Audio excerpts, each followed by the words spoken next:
A Coreia do Norte é a nação mais secreta do mundo. O que acontece na Coreia do Norte? As rotinas diárias das pessoas e as maquinações políticas que ocorrem estão envoltas em mistério. E o futebol na Coreia do Norte não é exceção. A PRKFA, que é o órgão governante do futebol na Coreia do Norte, praticamente não fornece acesso ou informações quando se trata do futebol do país. Jornalistas têm sido repetidamente impedidos ou simplesmente ignorados ao tentar cobrir a seleção nacional de futebol, ou a Liga Nacional, e até mesmo a FIFA encontra grandes dificuldades para contatá-los. A PRKFA anteriormente operava com apenas uma máquina de fax, e agora fornece ao órgão governante do futebol mundial apenas um endereço de e-mail, sendo que os e-mails supostamente ficam sem resposta em 9 de cada 10 casos. Por décadas, praticamente nada se sabia sobre o sistema de ligas e todos os clubes de futebol na Coreia do Norte. Lá, o futebol é conhecido por ser o esporte mais popular no país, e no início dos anos 90, um jornal sul-coreano relatou que havia 3 ligas nacionais, que operavam com um sistema de promoção e rebaixamento. Acredita-se que isso ainda seja verdade. E agora sabemos os 12 atuais clubes da Liga Premier de Futebol da Coreia, a DPR Coreia, e os campeões das divisões desde 1985, quando a Coreia do Norte começou a enviar equipes para competir em competições internacionais da AFC, a Confederação Asiática de Futebol.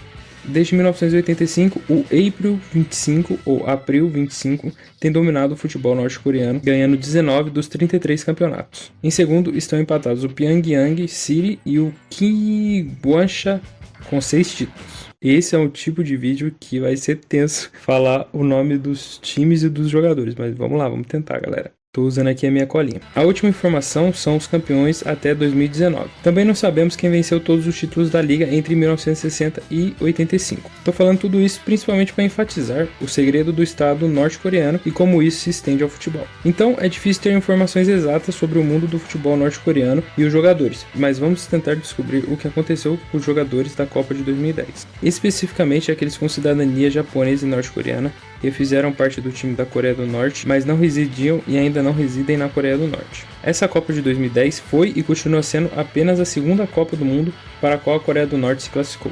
Sua única aparição anterior no maior evento do esporte mundial foi na Inglaterra em 1966, onde causaram uma das maiores surpresas do futebol. Os britânicos inicialmente sugeriram recusar a entrada dos norte-coreanos no Reino Unido, pois não reconheciam a nação, mas acabaram sendo convencidos pela FIFA. O medo era que o público britânico fosse hostil e até agressivo com os coreanos por causa da Guerra da Coreia, mas no final o oposto aconteceu. A nação como um todo, especialmente aqueles do Nordeste, onde a Coreia do Norte venceu a Itália, acolheram os norte-coreanos de coração aberto. A Coreia do Norte era liderada pelo Kim Il-sung na época, que continua sendo um dos presidentes eternos, apesar de ter morrido em 1994. Após sua emocionante vitória contra a Itália, a Coreia do Norte abriu uma impressionante vantagem de 3-0 contra Portugal nas quartas de final da Copa do Mundo. Mas Portugal conseguiu virar o jogo e vencer por 5-3, com o Eusébio marcando 4 gols. Mas mesmo assim, não havia dúvidas sobre quem tinha sido a surpresa do torneio. Imediatamente após o torneio, começaram a circular histórias de que todo o elenco da Coreia do Norte havia sido preso ao retornar ao país, devido a confraternizar e festejar com os locais após a vitória contra a Itália. Os jogadores norte-coreanos foram filmados em um documentário em 2002 exibido na BBC4, negando veementemente tais sugestões e afirmando que foram recebidos como heróis ao retornarem a Pyongyang. Quando a Coreia do Norte chegou à sua segunda Copa do Mundo, o mundo já havia se tornado um lugar muito menor. A invenção da internet e o aumento das novas mídias nos tornaram muito mais conectados do que éramos há 50 anos atrás. Mas a Coreia ainda continua sendo tão alienígena quanto sempre foi.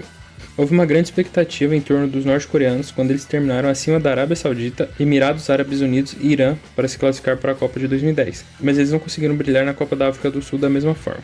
O jogo de abertura da Coreia do Norte contra nós, o Brasil, foi uma performance corajosa e chamativa, já que eles conseguiram marcar um gol e perderam o jogo por apenas 2-1, resultado que foi muito comemorado levando em conta que eles estavam enfrentando o maior campeão de Copa de todos os tempos. A promessa daquela exibição levou as autoridades da Coreia do Norte a transmitirem ao vivo e na íntegra o próximo jogo do grupo contra Portugal, que foi uma repetição das quartas de final da Copa do Mundo de 1966, Foi o primeiro jogo de futebol a ser transmitido ao vivo para as casas em toda a Coreia do Norte.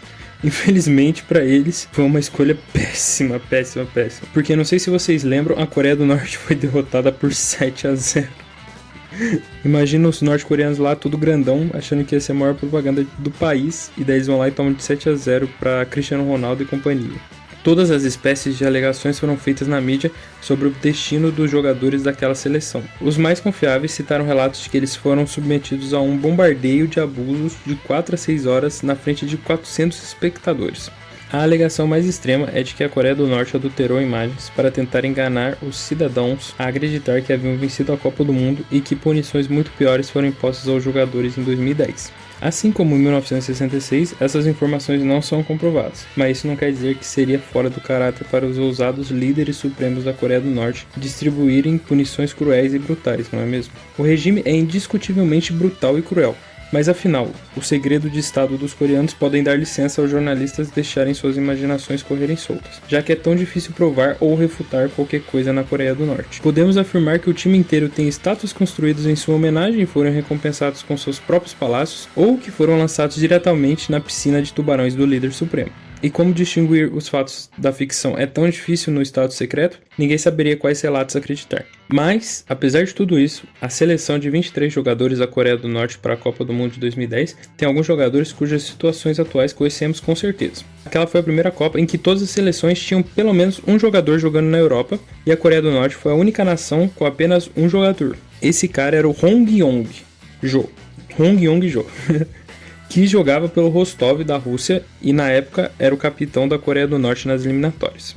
Agora, com 41 anos, o veterano meio-campista retornou à Coreia do Norte em 2011 e supostamente jogou pelo April 25 até se aposentar em 2017. Os nascidos no Japão, Ong Yang-hak e Jong Tae-se, ainda vivem no Japão, com Jong Tae-se sendo o destaque da seleção norte-coreana apelidado de Rooney do povo. Olha que moral! E talvez alguns de vocês se lembrem das suas lágrimas durante o hino nacional no jogo de abertura contra o Brasil. Ele passou 3 anos na Alemanha jogando por Bochum e Colônia e 2 anos na Coreia do Sul antes de retornar ao Japão e se aposentar em 2022. An Yong-hak, por sua vez, também teve uma breve passagem pela Coreia do Sul, mas agora está de volta ao Japão após se aposentar e é treinador do UFC Coreia, que promove coreanos nascidos no Japão para jogar no futebol japonês e competir na 5ª divisão nacional. Vocês também podem se lembrar que os espertos norte-coreanos tentaram enganar até a FIFA. Ao convocar sua seleção de 23 jogadores, 3 goleiros pareciam desnecessários. Então eles decidiram secretamente listar o atacante Kim Myong-won como goleiro para reforçar suas opções de ataque. Os caras não tinham 3 goleiros, então vamos convocar um atacante. Esse plano, lógico que deu errado, e a FIFA respondeu afirmando que Kim não seria permitido jogar em outra posição que não fosse a de goleiro. Aparentemente, o jogador hoje de 40 anos pega bem como goleiro. Em situações de emergência do time, ele ia para o gol, que já chegou a defender 3 pênaltis em uma mesma partida. O cara é brabo, atacante e goleiro, vai segurando. Mas ele joga realmente como atacante hoje no Ulaanbaatar da Mongólia.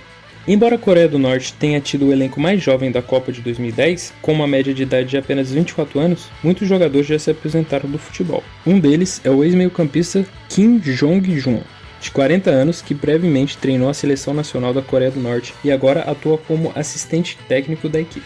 O goleiro Ri Myong-guk, agora com 37 anos, ainda é o número 1 da Coreia do Norte e é o jogador de futebol com mais partidas internacionais na história do país, com 118 jogos.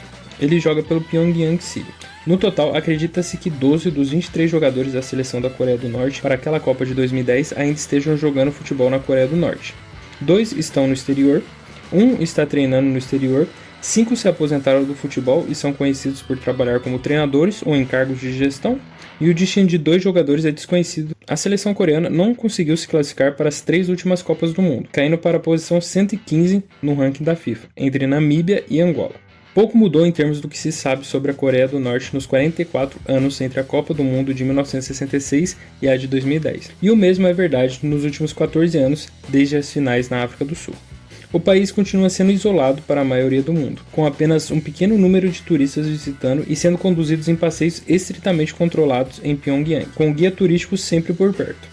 As entranhas da nação são raramente vistas pelos cidadãos norte-coreanos, e nosso conhecimento do país é baseado principalmente nas memórias dos desertores norte-coreanos que frequentemente escaparam de prisões ou campos de trabalho traiçoeiros. É isso, galera. Se você gostou desse vídeo, deixa seu like. Para você não custa nada, mas para mim é essencial. Se inscreve no canal e comenta aí qual a próxima seleção que você quer ver aqui. Valeu, falou!